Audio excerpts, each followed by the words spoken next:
मैंने कुछ smart study बनाए, अपना एक प्रोग्राम बनाया और मैं जो बिहार बोर्ड द्वारा पूछा जा रहा है उसमें क्या डिमांड है उसे जानने की कोशिश किया और उससे फोकस उस पर बेस्ड हुआ। Self study, class teacher, classroom की पढ़ाई और अभी के टाइम में जो लोग ऑनलाइन की बात करते हैं, इन तीनों में सबसे ज़्यादा क्या महत्व रखता है? सेल्फ स्टडी तो बहुत ज़्यादा महत्व रखता है, क्योंकि सर जो बता रहे हैं उसे अपने अकॉर्डिंग आपको जानना है, अपने भाषा में समझना है, क्योंकि आप दूसरे का कॉपीराइट कीजिएगा तो वह आपको ज़्यादा दिन तक समझ में नहीं रहेगा। इसलिए आप अपने भाषा में, अपने गांव की भाषा में, या आपको अच्छा लैंग्वेज आता है तो जिस भाषा में है आप सेल्फ स्टडी को तुमने अच्छा बतलाया, तो कितने घंटे सेल्फ स्टडी क्या करते हैं? मैं कोचिंग से आके अप्रॉक्स 10 आवर्स लास्ट टाइम में पढ़ा। 10 hours at night in day? No इसके लिए मैंने कोई नाइट और डे नहीं रखा जब था। होता था तुम सेल्फ स्टडी करते? और कोचिंग का भी बहुत ज़्यादा योगदान है। इस योगदान इसके पीछे कहीं ना कहीं कोई जब बड़ी अचीवमेंट होता है उसके पीछे किसी का हाथ होता है। आप इसका श्रेय किसे देंगे सबसे? यस इसका श्रेय किसको देना चाहोगे? परिवार में? इसका श्रेय तो मैं अपने परिवार के सभी सदस्य को, माता पिता, मेरे भाई बहन सभी को देना चाहूँगा। मैं अपने बचपन के सभी सर को देना चाहूँगा और मैं अपने स्कूल के सभी टीचर और मैं अपने कोचिंग के सर जो यहाँ मौजूद है उन्हें देना चाहूँगा। अच्छा, कोचिंग किस कोचिंग में आप पढ़ाई करते टॉपर्स थे? पॉइंट पूर्णिया। टॉपर्स में पढ़ते थे। उसके बाद और किसी साधन का भी आपने उपयोग किया था? इस मैं ऑनलाइन, जैसे आज के ज़माना तो है ऑनलाइन सब कुछ उपलब्ध है, अगर डाउट रखता था तो मैं पढ़ ऑनलाइन का भी आपने सहारा लिया था? हाँ, तो संसाधन है तो लेने में क्या। अच्छा, आप जिला स्कूल से पढ़ते थे? Yes, तो yes. जिला स्कूल से पढ़ते थे तो दिनचर्या क्या होती थी? स्कूल का टाइमिंग, वहाँ जाना?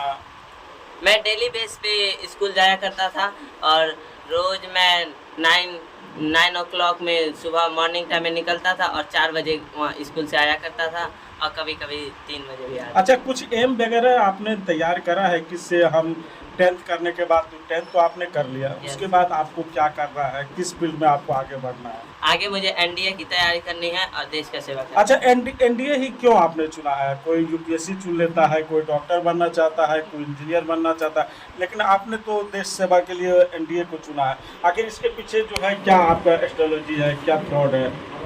सबका एक अपना शौक होता है, मुझे इस फील्ड में जाना है, उस फील्ड में, तो मेरा मन है कि मैं एनडीए ज्वाइन करके अपने देश की सेवा करूं, क्योंकि इस फील्ड में ये जो सेक्टर है इसमें जो रिस्पेक्ट है मेरे अकॉर्डिंग और किसी क्षेत्र में नहीं है। मान लीजिए रिस्पेक्ट के लिए आप एनडीए चुनते हैं या समाज सेवा या देश सेवा? नहीं, देश सेवा भी, और इसमें मेरे सभी का रिस्पेक्ट है। जब मैं एक अच्छा ऑफिसर बन जाऊंगा तो इससे मेरा शहर, गांव, मेरे ये मोहल्ला और मेरे परिवार सभी गुरुजनों का नाम होगा। अच्छा, आपके गांव से या आपके शहर में या जहाँ भी देखते हो जब फौजी कोई निकलते हैं तो उनको देख के कैसा फील होता है? किस तरह का आपके मन में भी अनुभव होता होगा? कुछ किस तरह का अनुभव होता है? मुझे बहुत सारी कविताओं से और बहुत सारी कहानियों से और बहुत सारे मूवीज़ के सीन से बहुत अच्छा लगता है मुझे भी उसमें। अच्छा, पढ़ाई के अलावा और क्या क्या शौक रखते हैं? पढ़ाई के एक्स्ट्रा में मैं ड्राइंग भी करता हूँ, जो मेरे भैया का देन है, क्योंकि मैंने अपने भैया को देख के ही ड्राइंग सीखा, और डांस भी मैं भैया से ही सीखा हूँ, और म्यूजिक अपने। सोशल मीडिया से कितना दूर रहते हैं? सोशल मीडिया तो मैं यूज़ नहीं करता। क्या कह सकते हैं इस बात को कि सोशल मीडिया अभी जो वर्तमान समय में लोग यूज कर रहे हैं वो बच्चों के लिए कितना हानिकारक है?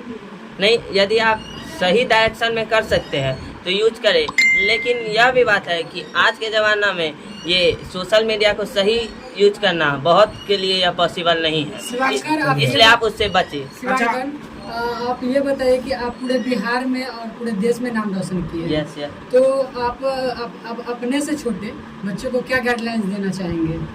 मैं चाहूँगा यदि आप पढ़ रहे हैं तो पूरा डेडिकेटेड होके पढ़े, पूरा फोकस होके पढ़े, रिवीजन करते रहे, बस यही सब। मतलब सक्सेस के लिए जो है पढ़ना जरूरी है। यस, फोकस होके वहीं पढ़े। एक चीज को कितने बार आप दोहराते थे, कितने बार आप पढ़ते थे सक्सेस होने के लिए?